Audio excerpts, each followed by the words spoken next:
नमस्कार, वक्त हुआ है मसला का और मैं हूं आपके साथ गौरव राजेंद्र। मसला में आज चर्चा हरियाणा प्रदेश के भीतर कांग्रेस के संगठन सृजन अभियान को लेकर आज हम इसमें सवाल जवाब करते हुए नजर आएंगे। हमारे साथ पैनल भी जुड़ा होगा, लेकिन सबसे खास बात यह है कि जिस तरीके से पिछले कई दिनों से जो है संगठन सृजन अभियान को जो मजबूती देने की प्रयास में कांग्रेस लगातार जो ऑब्जर्वर्स और पर्यवेक्षक के द्वारा जो प्रदेश के भीतर बैठकें की जा रही थी, अब उसका कहीं ना कहीं कह सकते हैं कि होमवर्क पूरा करने के बाद पर्यवेक्षक और ऑब्जर्वर्स जो है दिल्ली दरबार यानी कि दिल्ली में कांग्रेस के कार्यालय में वहां पर जो है पहुंचकर उनके समक्ष जो है पेश कर दिया और उसके बाद दिल्ली में मंथन भी हुआ। कांग्रेस कार्यालय में जो है उनकी मीटिंग भी हुई और साथ ही प्रदेश के कई दिग्गज जो है नेताओं को यहां पर तलब किया गया, बुलाया गया, उनके साथ 1-to-1 चर्चा भी यहां पर की गई है। लेकिन अब सवाल यह उठता है कि जिस तरीके से पर्यवेक्षकों के साथ में मीटिंग हुई और होमवर्क जो है यहां हाईकमान के सामने रखा, लेकिन अब ये जो बैठक हुई है लगातार, लेकिन उस पर अभी फाइनल फैसला नहीं आया है। पार्टी के राष्ट्रीय महासचिव केसी वेणुगोपाल और हरियाणा प्रदेश प्रभारी बीके हरिप्रसाद कांग्रेस के वरिष्ठ नेताओं के साथ में उन्होंने 1-to-1 चर्चा की। 15 से 20 मिनट प्रत्येक जो है दिग्गज नेता के साथ में इस बैठक में जो है मंथन किया गया है। 1-to-1 ये इसमें चर्चा हुई है, लेकिन सवाल यह है कि किस तरीके से 1-to-1 में किस तरीके से जिलाध्यक्षों के नाम पर जो रायशुमारी ली गई है, चर्चा की गई है, उसमें क्या कुछ जो मुद्दे सामने रखे गए हैं, किस तरीके से जो है इसके नामों की घोषणा होगी, किस तरीके से नाम पर फाइनल मोहर लगती नजर आएगी, क्या ये जातीय के आंकड़े के अनुसार ये होगा, क्या ये क्षेत्रीयता के अनुसार ये जो है इस पर फैसला होगा, क्या इस पर जो है जो क्षेत्र में किसकी पकड़ मजबूत है, इसको देखते हुए कहीं ना कहीं उनके नामों की घोषणा होगी। लेकिन एक वर्ग ऐसा भी है, एक जो है संगठन के कार्यकर्ता भी इस तरीके से कहते हुए नजर आ रहे हैं कि किस तरीके से देखिए हमें जो है जो जिलाध्यक्षों की सूची से कहीं न कहीं पहले जो है प्रधान चुनने की यहां पर कवायद होनी चाहिए, यानी कि जिलाध्यक्षों की सूची बाद में आए, प्रधानों की जो है सूची पहले आनी चाहिए। चूंकि देखिए अगर जिलाध्यक्षों की सूची पहले आ जाती है तो कहीं ना कहीं प्रधानों का जो दबदबा है वो जिलाध्यक्षों पर कम हो गया, प्रदेश की राजनीति में कम हो जाएगा, उस तरीके का उनका तर्क है। इसको जानने की कोशिश करेंगे और समीकरणों को जानने की कोशिश करेंगे कि किस तरीके से किस भी हाथ पर जो है इस पर फाइनल मोहर लगती हुई नजर आएगी। हालांकि अभी तक ऑफिशियल अनाउंसमेंट नहीं हुआ है, जानने की कोशिश करते हैं। हमारे साथ एक पैनल जो है इस पर चर्चा करने के लिए जुड़ा हुआ है। प्रियदर्शनी सिंह प्रवक्ता बीजेपी की तरफ से अपना पक्ष रखने के लिए जुड़ रही हैं, बहुत स्वागत है मैम आपका। दिनेश अग्रवाल प्रवक्ता कांग्रेस की तरफ से अपना पक्ष रखने के लिए जुड़ रहे हैं, बहुत स्वागत है सर आपका भी। अनुसूरा प्रवक्ता इनेलो की तरफ से अपनी बात रखती हुई नजर आएंगी, बहुत स्वागत है मैम आपका। दिनेश जी, शुरुआत में आपसे करूंगा प्रतिक्रिया लेते हुए, फिर उसके बाद जो है चर्चा की शुरुआत करते हैं। लेकिन दिनेश जी, सबसे पहले प्रतिक्रिया मैं आपसे लेना चाहूंगा, क्या आपको लग रहा है कि जिस तरीके से 1-to-1 मीटिंग दिल्ली के कांग्रेस कार्यालय में हो रही है, पिछले दिनों हमने देखने को मिली कि किस तरीके से यह बैठक हुई और सभी प्रदेश के दिग्गज जो नेता थे इसमें शामिल थे और 1-to-1 जो है इनसे चर्चा हुई है, तो कांग्रेस का क्या है वो जो 1-to-1 फॉर्मूला है, क्या समझते हैं आप? गौरव भाई, आपको नमस्कार। आपके चैनल को देख रहे सभी लाखों दर्शकों को नमस्कार। पैनल पर बैठे अन्य मेरी बहनों को नमस्कार। देखिए, कांग्रेस के संगठन के लिए हमारे जितने भी प्रभारी, चाहे वो केंद्र ने लगाए चाहे हरियाणा प्रदेश ने लगाए, हमारे सभी प्रभारियों ने न केवल जिलों में बल्कि हलकों के अंदर और इवन देन उन्होंने प्रयास किया है कि हर मंडल के अंदर हर कार्यकर्ता से उसका फीडबैक लेने की कोशिश की गई है। बड़े बड़े जितने भी हमारे, चाहे वो पूर्व में हमारे विधायक रहे हों, सांसद रहे हों, चाहे वर्तमान में हो, उन सभी से तो राय ली गई, लेकिन मुख्य तौर पर जो एक कार्यकर्ताओं से जो राय ली गई, फीडबैक ली गई, उसके आधार पर सभी ने अपनी अपनी रिपोर्ट तैयार की है, जिसके अंदर पैनल बनाया 5-5, 6-6 लोगों का। आपका जो मूल प्रश्न था इस बात को लेकर कि भाई किस चीज को लेकर, जाति को लेकर, क्षेत्र को लेकर या पकड़ को लेकर, देखिए जब जिला अध्यक्ष आप बना रहे हैं तो निश्चित तौर पर उसी जिले का व्यक्ति होगा, वो तो उसमें क्षेत्र वाली कोई बात नहीं रह जाती। रही जाति की बात तो कितने भी राजनीतिक दल हो देश के अंदर, चाहे वो क्षेत्रीय हो चाहे वो राष्ट्रीय पार्टियां हो, सभी पार्टियां इस बात का प्रयास करती हैं कि हमारे समाज के हर वर्ग को प्रतिनिधित्व मिले। उसके अंदर कोई जाति वाली बात नहीं होती। हाँ, ये होता है कि हर वर्ग, कोई वर्ग ना रहे, महिला भी उसके अंदर शामिल है, पुरुष भी शामिल है, और जितने भी हमारे प्रदेश के अंदर जितने वर्ग हैं, हर वर्ग के सभी लोगों की उसमें सहभागिता हो। हाँ, ये निश्चित तौर पर है कि पार्टी ने जो फार्मूला दिया कि जो कार्यकर्ता पिछले कम से कम मिनिमम क्राइटेरिया 5 साल का रखा, कि जो कम से कम 5 साल से पार्टी के साथ चल रहा है, पार्टी के प्रति वफादार है, जनता के अंदर वो लोगों से जुड़ा हुआ है और आम आदमी तक जिसकी पकड़ है, इस तरीके के लोगों को पार्टी ने वरीयता देने की कोशिश की है। और उसी आधार के ऊपर जो लिस्ट तैयार हुई है, जो पैनल तैयार हुए हैं, उनको लेकर हमारे प्रभारी गए हैं। और क्योंकि अभी संसद का सत्र बीच में आ गया, हो सकता है इस वजह से जो है वो प्रक्रिया अभी कुछ दिन के लिए रुकी हुई हो, लेकिन 2025 का पूरा साल हमारी पार्टी ने पूरे देश के अंदर हर प्रांत में ये संगठन सृजन अभियान के तौर पे रखा है। और इस तरीके से हमने मध्य प्रदेश में भी, गुजरात में भी और अब हरियाणा में, और इसके बाद हमारे और अन्य प्रांतों में भी ये प्रक्रिया चल रही है। पार्टी को सुदृढ़ करने के लिए, मजबूत करने के लिए ये लगातार हमारा 2025 दिसंबर तक ये कार्यक्रम चलेगा और बहुत जल्दी ही हरियाणा प्रदेश का संगठन अमल में लाया जाएगा। वो घोषणा भी बहुत जल्दी होने वाली है। जी गौरव जी। चलिए ठीक है, मैं आपके पास वापस लौटता हूँ। प्रियदर्शनी जी, मैं आपसे जो है जानने की कोशिश करता हूँ, कांग्रेस जो है लगातार संगठन को मजबूत करने पर जो है कहीं न कहीं फोकस दे रही है, उस पर जो है पूरी तरीके से सक्रियता के साथ में इस अभियान को आगे ले जाती हुई नजर आ रही है। आपको क्या लग रहा है कि इससे संगठन तो मजबूत होगा? क्या इससे जो है कांग्रेस पार्टी जो है कमबैक करने की कोशिश प्रदेश के भीतर जो है उससे संगठन को मजबूती तो यहां पर मिलती नजर आ जाएगी? चलिए, आपने जो है किस तरीके से पर्यवेक्षक ऑब्जर्वर्स को लेकर जो है ये मीटिंग लेकर यहां पर जो फाइनल मोहर है, यानी कि कह सकते हैं ऑफिशियल अनाउंसमेंट तो हो जाएगा, लेकिन गुटबाजी किस तरीके से खत्म होगी? क्या उन पर जो है अटकलें, जो तलवार लटकी हुई है, उनको जो है अटकलों को हटा पाएगी कांग्रेस? जी, आपको नमस्कार। पैनल में बैठे हुए मेरे दोनों साथियों को भी स्वागत करना। देखिए, कांग्रेस का संगठन, वैसे तो भारतीय जनता पार्टी को कांग्रेस के संगठन से कोई खासा लेना देना नहीं, कि हमारा संगठन बड़ी मजबूती से चल रहा है और बहुत बेहतरीन से चल रहा है। हमारे यहाँ बड़े से बड़े काम हो जाते हैं, आवाज भी नहीं आती और न ही हमारे प्रभारी कभी आके ये बोलते हैं। जिस तरीके से डीसी हरि प्रसाद जी ने 10 दिन मीटिंग की बड़े नेताओं के साथ और उसके बाद ही मीटिंग में बोलते हैं प्रेस कॉन्फ्रेंस में कि गुटबाजी तो बहुत ज्यादा है। ये इनका आंतरिक मामला है, ये जाने, ये बनाए संगठन, बड़ी अच्छी बात है, लेकिन कांग्रेस का संगठन बिरबल की खिचड़ी बन गया है, इसमें कोई दो राय नहीं। 11 साल हो गए, 11 साल से कार्यकर्ता, आप ये सोचिए ना, एक कार्यकर्ता जो कांग्रेस पार्टी के साथ लगा हुआ है, अपने आप को उस जगह रख के देखिए, तब आपको लगेगा कि कितनी पीड़ादायक स्थिति में कांग्रेस का हरियाणा कांग्रेस का कार्यकर्ता है। आप ये देखिए कि 11 साल से ये एक संगठन नहीं बना पाए। ये क्या सपना देख रहे थे कि सरकार में आएंगे और ये सरकार चलाएंगे। आज साल भर होने को आया है, साल भर हो जाएगा बहुत जल्दी। आप सरकार को बने हुए, नई सरकार को बने हुए हो गया। आज भी हरियाणा एलओपी ढूंढ रहा है। इनके संगठन से हमें कोई लेना देना नहीं। जी जी। लेकिन एलओपी, लीडर ऑफ ऑपोजिशन से तो हमारा लेना देना है। ये संवैधानिक पद है, ये संवैधानिक पद रिक्त है और उस संवैधानिक पद पे जिसको बैठना चाहिए वो बता दीजिए। भाई, आप लोकतंत्र की लेके घूमते हैं और बड़ी हास्यास्पद बात लगती है मेरे को ये बात इन लोगों की। ये कल ही मेरे को किसी ने एक वीडियो भेजा था कि लोकतंत्र का ये पोस्टर लेके ये लोग कांग्रेस ही खड़े थे। तो उसमें लोकतंत्र की जो स्पेलिंग है वो आप देख सकते हैं गूगल में क्या लिखी है इन्होंने। एक बार किसी कांग्रेस की प्रवक्ता के साथ मैं बैठी थी डिबेट पे, मैंने कहा 2 मिनट का पॉज ले लेते हैं, 2 मिनट का पॉज ले लेते हैं, मुझे बता दो आपकी संविधान की किताब में कितने अध्याय हैं। मैं मान जाऊंगी कि आपको बाबा राम भीमराव अम्बेडकर जी की आपको बहुत फिक्र है, आपको लोकतंत्र की फिक्र है, संविधान की बहुत फिक्र है। नहीं बता पाए, बता नहीं पाए भाई साहब, वो बता नहीं पाए। लेकिन इनकी बातें सुन लीजिए, इनका हाल, इनके नेताओं का हाल ऐसा है। पूर्व प्रधानमंत्री भगवान उनकी आत्मा को शांति दे।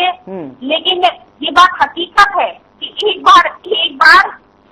बार इनको जब अब मैं बता रही हूँ, देखिए ये चीज कितने जमीनी हकीकत से रूबरू नहीं है ये लोग, इनको ग्राउंड रियलिटी इन कांग्रेसियों को नहीं पता है।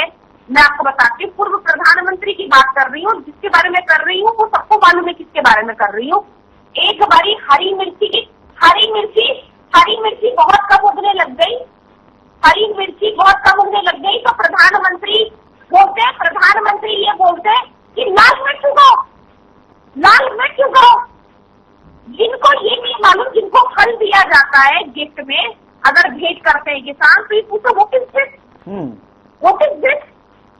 फल क्या है, इनको यही मालूम है।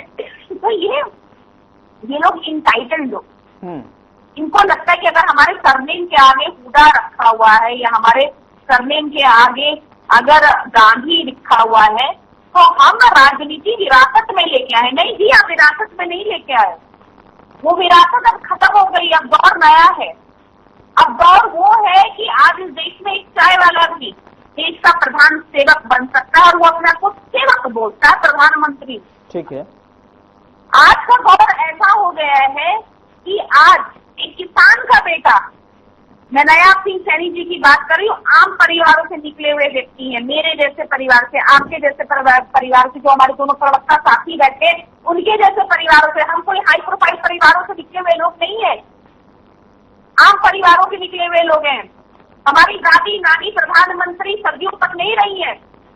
लेकिन अगर ये विषय कांग्रेस में होता तो क्या कोई आम आदमी अपने आप को मुख्यमंत्री के रूप में देख सकता हो? अरे मुख्यमंत्री तो छोड़िए, इनके यहाँ तो जब यूथ कांग्रेस के चुनाव होते तो कोई अपने आप को महामंत्री नहीं देख सकता, संगठन में महामंत्री युवा मोर्चा यूथ कांग्रेस का नहीं देख सकता, क्योंकि उसमें भी पैसे की धांधली खूब खरीद फरोख्त होती है। ठीक है, आप वापस लौटता हूँ मैं आपके पास। अनु जी, मैं आपके पास आ रहा हूँ और जो है मैं आपसे जानना चाहता हूँ कि क्या ये जो कवायद हो रही है वो गुटबाजी को खत्म करने की में जो कितनी कारगर हो पाएगी, जो कांग्रेस की जो कवायद है, या आप किस तरीके से इसको एनालाइज कर रही हैं?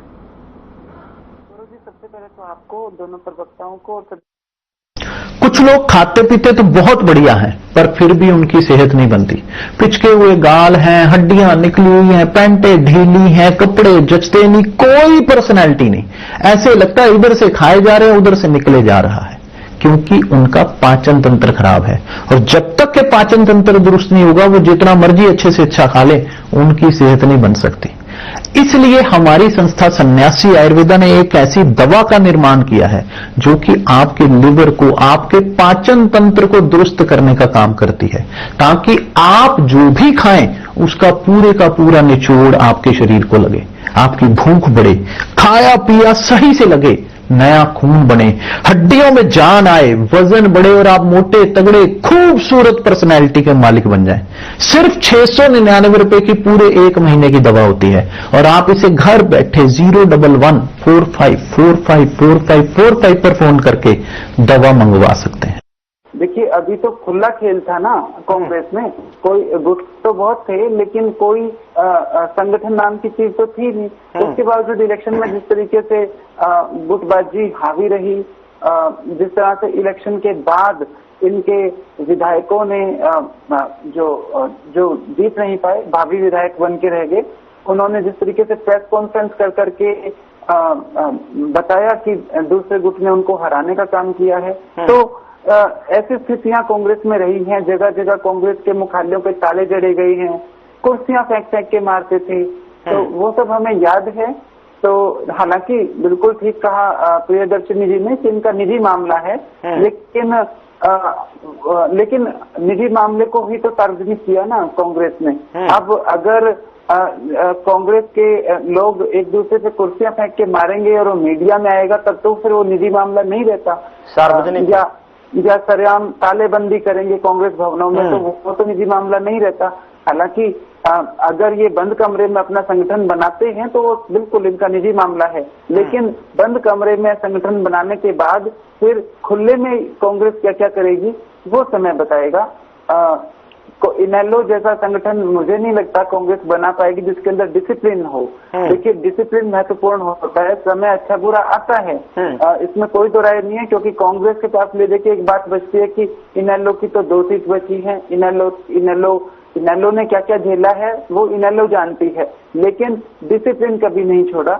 हमारा चाहे प्रदेश अध्यक्ष हो, जिला अध्यक्ष हो, हल्का अध्यक्ष हो, हमारा बूथ स्तर तक का संगठन कंप्लीट है। और हमारे जो 17 प्रकोष्ठ हैं, सभी 17 के 17 प्रकोष्ठ की कार्यकारिणी पूरी तरह से बनी हुई है और बहुत ही डिसिप्लिन में रहना हम जानते हैं। तो बिल्कुल मैं तो शुभकामनाएं दूंगी कांग्रेस को और इंतजार करूंगी कि वो संगठन किस तरीके से काम करता है। ठीक है। दिनेश जी कुछ कहना चाह रहे थे, वो कंप्लीट कीजिए। और सवाल मेरा आपसे यही है कि क्या संगठन की आड़ में जो है संगठन बनाने की कोशिश की जा रही है या फिर गुटबाजी को छुपाने की, क्या मानते हैं आप? विषय में पूछा, मैंने उसके ऊपर आपको उत्तर दिया। जी। मैंने किसी अन्य पार्टी के ऊपर एक शब्द भी कटाक्ष में नहीं बोला, परंतु मेरे साथ पैनल पर बैठे दोनों सहयोगियों ने जो हमला किया है मैं उसके ऊपर जरूर बताना चाहूँ। जी बताइए। अभी हमारी बहन अनु सूरा जी बोल रही थी कांग्रेस के ऊपर, वो इस बात को क्यों भूल जाती है कि आपकी पार्टी के जो आपके राष्ट्रीय अध्यक्ष हैं, जब आप अपने भतीजों को नहीं संभाल पाए, उनने आपसे बगावत करके अलग पार्टी बना ली। आप कौन से डिसिप्लिन की बात कर रही हैं?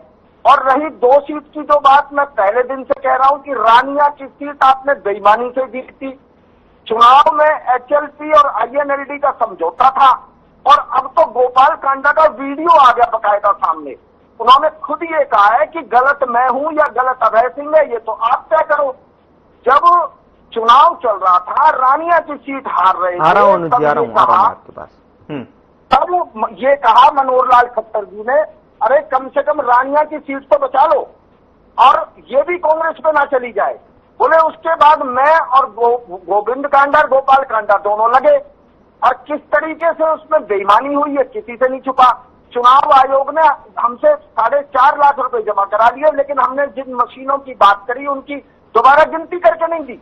और रही इनके संगठन की बात, इनको अच्छी तरीके से मालूम है, एक समय इनके 48 अगर विधायक होते थे तो आज इनके जितने बड़े नेता थे कौन सा इनेलो में बचा है, चाहे वो अशोक अरोड़ा हो, संपत सिंह हो, गोपीचंद गहलोत हो, चाहे वो सुभाष गोयल हो, मैं कितने नेताओं के नाम गिनवाऊं। आज इनेलो कहां खड़ी है? 4 दिन पहले ये टीवी चैनलों पर दुहाई देते थे कि जी हमारे को तो धमकी आ रही है जान से मारने की, हमारे को सुरक्षा दी जाए। ये हालत इनकी है। अब रही बात इस बात की, जो भाजपा की प्रवक्ता बोल रही थी, वो कांग्रेस के ऊपर जो कटाक्ष और मजाक कर रही थी, मैं उनको ये बताना चाहता हूं कि कांग्रेस के ऊपर आप कहते हैं कि 70 साल में कांग्रेस ने क्या बनाया। अरे कांग्रेस ने तो बनाया, आपने तो 11 साल में केवल बेचा है। एयरपोर्ट आपने बेच दिए, हवा आपने जहां पर हिंदुस्तान के सारे एयरपोर्ट बेचे, वहीं पर आपने आपने क्या नहीं बेचा, सब कुछ तो बेच दिया। और रही बात संगठन की जो वो कह रही है, कम से कम ये ध्यान कर लो, आप ही बताते हो टीवी पे, हमको तो नहीं पता, झूठ या सच आपको पता है। आप कहते हैं कि हमारे पन्ना प्रमुख बने हुए हैं। मैंने कितनी बार आपको रिकॉर्ड दे दिया कि हरियाणा प्रदेश में 20,900 बूथ हैं और उन बूथों पे हर बूथ के ऊपर जो वोटर लिस्ट है उसमें 35 पन्ने हैं, 35 पन्ने में 33 प्रमुख हैं। तो आपके 7,31,500 तो पन्ना प्रमुख बन गए, तो आपका तो 10 लाख का संगठन है। फिर आप जब परशुराम की जयंती मनाते हो तो आपके पास ना जनता आती है, ना आपके पास कार्यकर्ता आता है, आपके पास कौन आता है? जेल में बैठे कैदी आपके लिए बस भर के भेजते हैं। आप सरकार में होते हुए जेल के कैदियों की मदद ले रहे हैं, उनके पोस्टर लग के आते हैं, रामपाल के अनुयायी, रामपाल की फोटो, रामपाल का नाम। दिनेश जी इसका जवाब दिया प्रियदर्शनी से लूंगा, लेकिन अनु जी कुछ कहना चाह रही है। अरे रुक जाओ, अब सुन लो।